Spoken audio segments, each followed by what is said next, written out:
Imran Khan establishment کے ساتھ مخاطب اس لیے ہوتے ہیں کیونکہ عمران خان کہتے ہیں کہ جو چیری بلاسم، عمران خان کہتے ہیں شہباز شریف کو کہ چیری بلاسم کی تو اوقات ہی نہیں ہے، یہ بیچارہ اس کی تو حیثیت ہی کوئی نہیں ہے، تو اس بیچارے کی جب حیثیت نہیں ہے تو میں انہی سے بات کروں گا جن کے ہاتھ میں یہ سسٹم ہے، جن کے ہاتھ میں یہ نظام ہے۔ عمران خان کو ان سے بھیک نہیں مانگ رہے، عمران خان تو یہ کہہ رہے ہیں کہ بھائی آپ نے ناانصافی کی ہے۔ عمران خان سے جتنے رابطے ہوئے، عمران خان نے ایک بات کی، جب جیسے 8 فروری کے نتائج ہے بہت تیزی سے انگیجمنٹ ہوئی اسٹیبلشمنٹ اور پی ٹی آئی کے درمیان، اور پی ٹی آئی نے اسٹیبلشمنٹ نے پی ٹی آئی کو پیغام دیا کہ ہم آپ کو اسپیس دینے کے لیے تیار ہیں، آپ عمران خان سے بات کریں، عمران خان کو یہ چیزیں کرنی پڑیں گی۔ پی ٹی آئی کے وہ رہنما گئے عمران خان کے پاس، عمران خان نے کہا کہ جناب مجھے انہوں نے بھیک دینی ہے کہ مجھے کہہ رہے ہیں ہم اسپیس دیں گے، مجھے اسپیس نہیں چاہیے، مجھے میرا حق چاہیے، مجھے میرا مینڈیٹ چاہیے، میرا مینڈیٹ واپس کریں، یہ کہا عمران خان نے۔ اور اچھا آگے چلیں جناب، اس کے بعد وہ کہتے ہیں کہ جو آگے وہ کہتے ہیں کہ عمران خان نے مطلب رابطے کی کوشش کی لیکن کوئی کسی طرح کی کوئی بات چیت نہیں ہوئی۔ اس کے بعد وہ کہتے ہیں کہ چند ہفتے قبل سابق سیکرٹری دفاع لیفٹیننٹ جنرل ریٹائرڈ نعیم خالد لودھی نے دعویٰ کیا تھا کہ ملٹری اسٹیبلشمنٹ نے عمران خان سے رابطہ کیا تھا لیکن کوئی نتیجہ نہیں نکلا۔ یہ بات درست، مطلب اب نعیم خالد لودھی صاحب کریڈیبل شخصیت ہیں، وہ یہ کہہ رہے ہیں کہ اسٹیبلشمنٹ نے رابطہ کیا عمران خان کے ساتھ لیکن کوئی نتیجہ جو ہے وہ نہیں نکلا۔ دی نیوز سے بات چیت کرتے ہوئے انہوں نے کہا تھا کہ ان کے علم میں ہے کہ ملٹری اسٹیبلشمنٹ نے عمران خان سے بالواسطہ رابطہ کیا۔ انہوں نے کہا کہ عمران خان کو پیغام دیا گیا کہ وہ تسلیم کریں کہ 9 مئی کے حملوں کی منصوبہ بندی انہوں نے کی تھی، اس کے لیے وہ معافی مانگیں اور یقین دہانی کرائیں کہ وہ دوبارہ ایسی حرکت نہیں کریں گے۔ جنرل ریٹائرڈ لودھی نے مزید کہا کہ عمران خان نے جواب دیا کہ انہوں نے 9 مئی کے حملوں کی منصوبہ بندی نہیں کی۔ عمران خان نے آتش زدگی اور غنڈہ گردی میں ملوث افراد کی مذمت کی اور کہا کہ وہ ان واقعات میں ملوث افراد کو پی ٹی آئی سے نکالنے کی یقینی بنائیں گے، لیکن عمران خان نے کہا معافی نہیں مانگوں گا، نہیں مانگوں گا، نہیں مانگوں گا۔ عمران خان معافی مانگنے کو تیار نہیں ہے، عمران خان اپنے بیانیے سے پیچھے ہٹنے کو تیار نہیں ہے۔ عمران خان کہتے ہیں کہ 9 مئی اگر ہم نے کرایا تو سی سی ٹی وی فوٹیجز لائیں، اوپن ٹرائل کریں، کمیشن بنائیں، پھر آپ کریں ٹرائل کریں، آپ ثابت کر دیں کہ ہم نے کیا ہے۔ لیکن مسئلہ یہ ہے کہ اگر عمران خان کے خلاف آڈیوز موجود ہوتی، سارا کچھ موجود ہوتا تو اب تک پتہ نہیں کیا سے کیا ہو گیا ہوتا۔ جھوٹے بیانیے بنانے سے کام نہیں چلتا، 1 سال ہونے کو ہے لیکن آج تک ایک ثبوت نہیں آ سکا عمران خان کے خلاف کہ 9 مئی کے پیچھے عمران خان تھا یا کوئی پلاننگ تھی یا کوئی طے شدہ منصوبے کے تحت کیا گیا۔ یہ جناب حالات ہیں، یہ جناب صورتحال ہے۔ اب نواز شریف کے لیے گھبرانے کا وقت ہے کہ اب یہ باتیں آنے لگ گئی ہیں کیونکہ اب انصار عباس صاحب یہ نہیں لکھ رہے کہ جو مرضی، کیونکہ پہلے انصار عباس صاحب کیا کہہ رہے تھے کہ جناب جو مرضی ہو جائے اسٹیبلشمنٹ نے معاف نہیں کرنا۔ اب وہ کہہ رہے ہیں خیر خواہ جو ہیں وہ ایکٹیو ہو گئے ہیں اور پی ٹی آئی کے ساتھ عمران خان کے ساتھ انگیجمنٹ ہوگی اور ٹمپریچر نیچے آئے گا۔ آپ تو پہلے مسلسل لکھ رہے ہیں کہ سوال ہی پیدا نہیں ہوتا، جو مرضی ہو جائے عمران خان کو معاف نہیں کرے گی اسٹیبلشمنٹ اور اسٹیبلشمنٹ سانس نہیں لینے دے گی عمران خان کو۔ اب آپ کہہ رہے ہیں خیر خواہ، تو میاں صاحب کے لیے گھبرانے کا وقت ہے۔ پہلے ہی نحوست کے بادلوں میں گھرے ہوئے ہیں، بہت مایوس ہے، پریشان ہے۔ ان کے لیے ایک اور بری خبر ہے کہ رابطہ ہوا بھی ہے، وہ اپنی خبر میں بتا رہے ہیں نعیم خالد لودھی صاحب کے مطابق، اور رابطے بڑھانے کی کوششیں بھی ہو رہی ہیں اور عمران خان کو کوئی ڈیل نہیں چاہیے، کوئی ڈیل نہیں چاہیے، کوئی این آر او نہیں چاہیے، کوئی کرپشن لوٹ مار اس نے نہیں کی۔ اس کا ایک ہی مطالبہ ہے کہ پاکستان کے فیصلے پاکستان کے لوگ کریں گے، پاکستان کے فیصلے ڈونلڈ لو اور ڈونلڈ بلوم نہیں کریں گے۔ یہ عمران خان کا پورا کیس ہے۔ عمران خان کہتا ہے کہ پاکستان کے فیصلے پاکستان کی عوام کریں گے، غیرت کی بنیاد پہ کریں گے، عزت نفس کی بنیاد پہ کریں گے، اپنی خودداری کی بنیاد پہ کریں گے، اپنے پاکستان کے مفاد کی بنیاد پہ کریں گے۔ ایسا نہیں ہے جو خواجہ آصف صاحب اور یہ سارے کہتے ہیں۔ اب آج آپ ایک اور واقعہ دیکھ لیں، گجرانوالہ میں کیا ہوا جناب کہ سینیٹر مشتاق صاحب جو ہیں ان کی اہلیہ وہ کر رہی تھی غزہ کے حق میں احتجاج، ان کو گرفتار کر لیا اور اس میں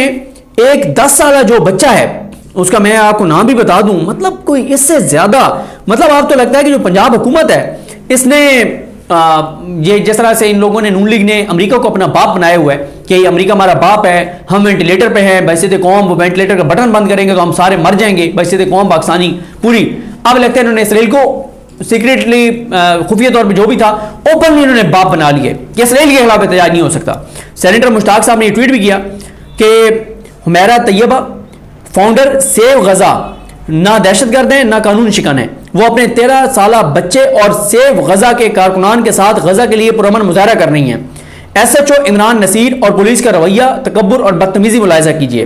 سیو غزہ کے کارکنان پر تشدد کیا گیا اور خواتین سے بدتمیزی کی گئی۔ لگتا ہے پنجاب پولیس کو بدتمیزی اور گالیوں کی خصوصی تربیت دی جاتی ہے۔ ملتان میں بھی پولیس نے سیو غزہ کے کارکنان کو گھیرے میں لیا ہوا ہے کیا فلسطین کے لیے آواز اٹھانا جرم ہے؟ گرفتاریوں تشدد سے نہیں ڈرتے، فلسطین غزہ کے لیے آواز اٹھاتے رہیں گے، پنجاب حکومت معافی مانگے اور گرفتار شدگان کو رہا کرے۔ یہ سیو غزہ کے حوالے سے میں آپ کو بتاؤں، یہ بہت ایکٹیو ہیں آج کل سب، اور ہمارے دوست ہیں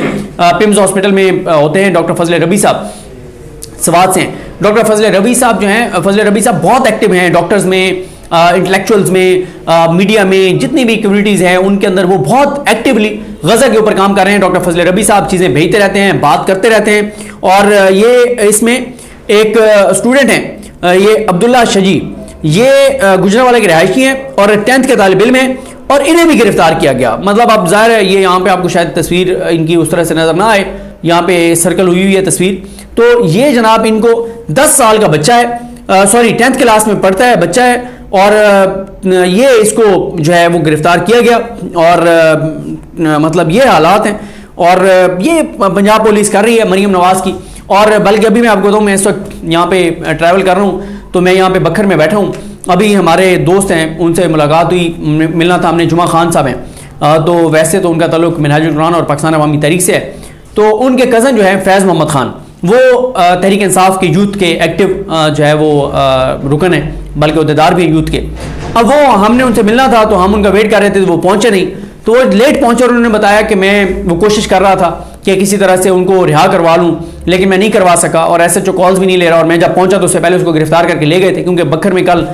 ضمنی الیکشن ہونے جا رہا ہے، جن حلقوں میں وہاں پہ ان میں بکھر بھی شامل ہے۔ آپ پولیس کی ڈھٹائی کا اندازہ لگائیں، اور مریم نواز کی میں کہتا ہوں اس سے زیادہ غلاظت اور خباثت اور نیچ حرکتیں کیا ہو سکتی ہیں، کہ مطلب آپ اس کو وہ فیض محمد خان جو یوتھ کا ایک ان کا نمائندہ ہے، اس کو اٹھا کے لے گئے۔ مطلب اس طرح سے تو پنجاب میں آپ الیکشن کروا رہے ہیں، یہ تو حالات ہیں، اور پولیس اسٹیٹ آپ نے بنا دیا ہے۔ آپ نے پولیس کو جہاں پہ غیرت کرنی چاہیے وہاں آپ غیرت کرتے نہیں ہیں، وہاں آپ پاؤں پکڑتے ہیں، وہاں آپ معافیاں مانگتے ہیں، یہاں پہ اپنے ہتے لوگوں کو گرفتار کرتے ہیں۔ اب مسئلہ یہ ہے کہ وہی جمعہ خان سے بات ہو رہی تھی، اب وہ جمعہ خان صاحب کی بھی اور ان کی پشتون فیملی بڑی اگریسو ان کی فیملی ہے، لیکن وہ یہی کہہ رہے تھے کہ ہم نے سب کو مطلب ٹھنڈا کیا ہوا ہے کہ نہیں نہیں ہم نے قانون ہاتھ میں نہیں لینا، ورنہ ان کو بھی اسی طرح سے ہے کہ کئی گھر اکٹھے، مطلب کے پی کے میں تو خیر ممکن نہیں ہے کہ آپ کہیں جا کے اور کسی نہتے کو بے گناہ کو آپ پکڑ کے لے آئیں، وہ تو بندوقیں لے کے چھتوں پہ چڑھ جاتے ہیں کہ اس کو نہیں لے کے جا سکتے آپ، جو لے کے جانے کی کوشش کرے گا وہ اس کو قیمت ادا کرنی پڑے گی۔ تو وہ یہاں پہ بھی ان کے سارے وہاں پہ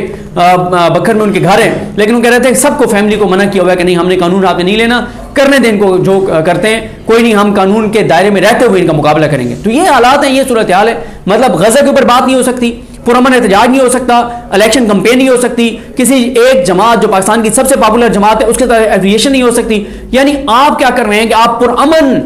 احتجاج کا یا ووٹ کے ذریعے تبدیلی کا یا ووٹ کے ذریعے حکومتیں بنانے کا حق جو آئین نے دیا ہے وہ آپ چھین رہے ہیں۔